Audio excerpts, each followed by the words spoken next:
வணக்கம்.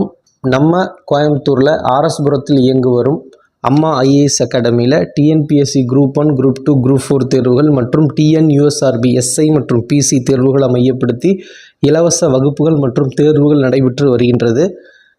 இந்த வகையில் முதல் இலவச தேர்வு கடந்த சனிக்கிழமை நடைபெற்றது. அதில் கேட்கப்பட்ட மிக முக்கியமான அடிப்படையான கேள்விகளை, பொதுத்தமிழில் கேட்கப்பட்ட கேள்விகளை முதல்ல நம்ம விளக்கமாக பார்க்கலாம். முதல் கேள்வி, திருக்குறள் முதலில் அச்சிடப்பட்ட ஆண்டு. திருக்குறள் முதலாக 1812ஆம் ஆண்டு அச்சிடப்பட்டு தஞ்சாவூரில் வெளியிடப்பட்டது. இதை அச்சிட்டு வெளியிட்டவர் மலையத்துவசன் மகன் ஞானப்பிரகாசம் என்பவர். இரண்டாவது கேள்வி, திருக்குறளை முதலில் ஆங்கிலத்தில் மொழிபெயர்த்தவர்.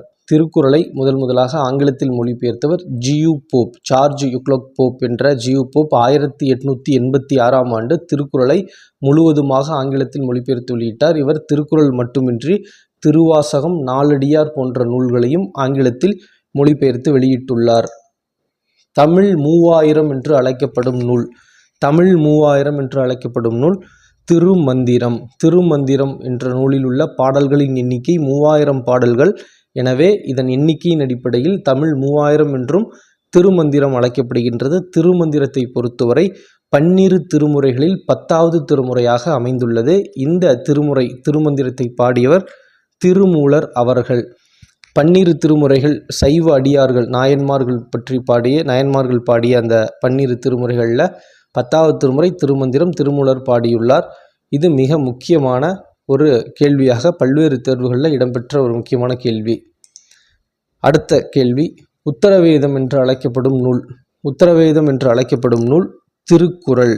இந்த திருக்குறளின் வேறு பெயர்கள் என்னன்னு கேட்கும்போது முப்பால், உத்தரவேதம், தெய்வ நூல், பொய்யாமொழி, வாயுரை வாழ்த்து, தமிழ்மறை, திருவள்ளுவம், பொதுமறை என்றெல்லாம் பல்வேறு பெயர்களில் இந்த திருக்குறள் அழைக்கப்படுகின்றது.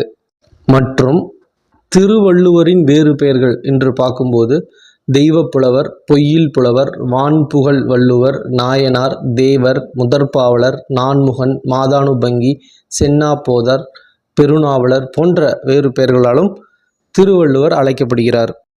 அடுத்த கேள்வி, உலகினில் நாகரிகம் முற்றிலும் அழிந்துவிட்டாலும் திருக்குறளும் கம்பன் காவியமும் இருந்தால் போதும், மீண்டும் அதனை புதுப்பித்து விடலாம் என்றவர் கால்டுவெல். கால்டுவெல் அவர்கள் தான் இந்த வாக்கியத்தை சொல்லியிருப்பாங்க. திருக்குறளை பொறுத்த வரைக்கும் நமக்கு தெரியும், முப்பாலாக பிரிக்கப்பட்ட நூலாக இருக்குது. திருவள்ளுவர் எழுதியிருக்காங்க. இந்த நூலோட சிறப்புகள் எல்லாமே மிக முக்கியமானது. டிஎன்பிஎஸ்சி எக்ஸாமில் திருக்குறளுக்கும் அதிக முக்கியத்துவம் கொடுத்து பல்வேறு கேள்விகள் இடம்பெறுகின்றது. திருக்குறள் எந்தெந்த மொழிகளில் மொழிபெயர்க்கப்பட்டுள்ளது, யார் மொழிபெயர்த்திருக்காங்க, அந்த கேள்விகள்லாம் முக்கியமானது. எத்தனை மொழிகளில் மொழிபெயர்க்கப்பட்டுள்ளது, இந்த கேள்விகள் எல்லாமே மிக முக்கியமான இடம்பெறும். கம்பராமாயணத்தை பொறுத்தவரை வடமொழியில் வால்மீகி முனிவர் எழுதிய இராமாயணத்தை தழுவி தமிழில் இராமாயணம் எழுதியவர் கம்பர். கம்பர் தான் எழுதிய நூலுக்கு இட்ட பெயர் ராமாவதாரம். இது பிற்காலத்தில் கம்பராமாயணம் என்று அழைக்கப்பட்டது. 12ஆம் நூற்றாண்டில் கம்பர் இந்த நூலை எழுதி வெளியிட்டார். அடுத்த கேள்வி, திருக்குறளுக்கு முதலில் உரை எழுதியவர். திருக்குறளுக்கு முதலில் உரை எழுதியவர் மணக்குடவர். திருக்குறளை பொறுத்தவரை 11 உரை மிக முக்கியமானது. 11 என்ற 10 பேர் யாருன்னு கேட்கும்போது பருதி, பரிப்பெருமாள், பரிமேலழகர், தருமர், தாமத்தர், திருமலையார், மல்லர், மணக்குடவர், நச்சர், காளிங்கர் என்ற ஒரு 10 பேர் உரை. இந்த 11 உரை தான் திருக்குறளுக்கு சிறந்த உரை, எழுதிய சிறந்த உரைன்னு சொல்லுவாங்க. இதில் 10 பேரில் யாருடைய உரை சிறந்தது என்று கேட்கும்போது பரிமேலழகர் உரை தான் சிறந்த உரை என்று கூறப்படும். பலமுறை தேர்வுகளில் திரும்ப கேட்ட கேள்வி. திருக்குறளுக்கு உரை எழுதிய 11 உரையில் யாருடைய உரை சிறந்த உரை என்று கேட்கும்போது பரிமேலழகர் சிறந்த உரை. முதலில் உரை எழுதியவர்னு கேட்கும்போது மணக்குடவர் வருவாங்க. உரை எழுதியவர்களில் காலத்தால் முந்தையவர் யார் என்று கேட்கும்போது தருமர் என்று அவரை குறிப்பிடுவார்கள். அடுத்த கேள்வி, திருக்குறளை ஜெர்மனியில் மொழிபெயர்த்தவர். திருக்குறளை ஜெர்மனி மொழியில் மொழிபெயர்த்தவர் டாக்டர் க்ரவுல்.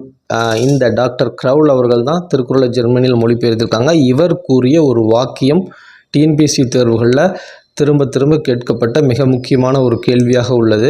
அவர் கூறிய ஒரு வார்த்தை, டாக்டர் க்ரவுல் என்ன சொல்லியிருப்பாங்கன்னா, தமிழ் மொழி அழகான சித்திர வேலைப்பாடு அமைந்த வெள்ளித்தட்டு, திருக்குறள் அதில் வைக்கப்பட்டுள்ள தங்க ஆப்பிள். தமிழோ என்னை ஈர்த்தது, குரலோ என்னை இழுத்தது என்று டாக்டர் க்ரௌல் சொல்லியிருக்காங்க. இந்த கேள்வி டிஎன்பிஎஸ்சி பப்ளிக் எக்ஸாமில் ஏற்கனவே கேட்கப்பட்ட ஒரு கேள்வியாகவும் உள்ளது.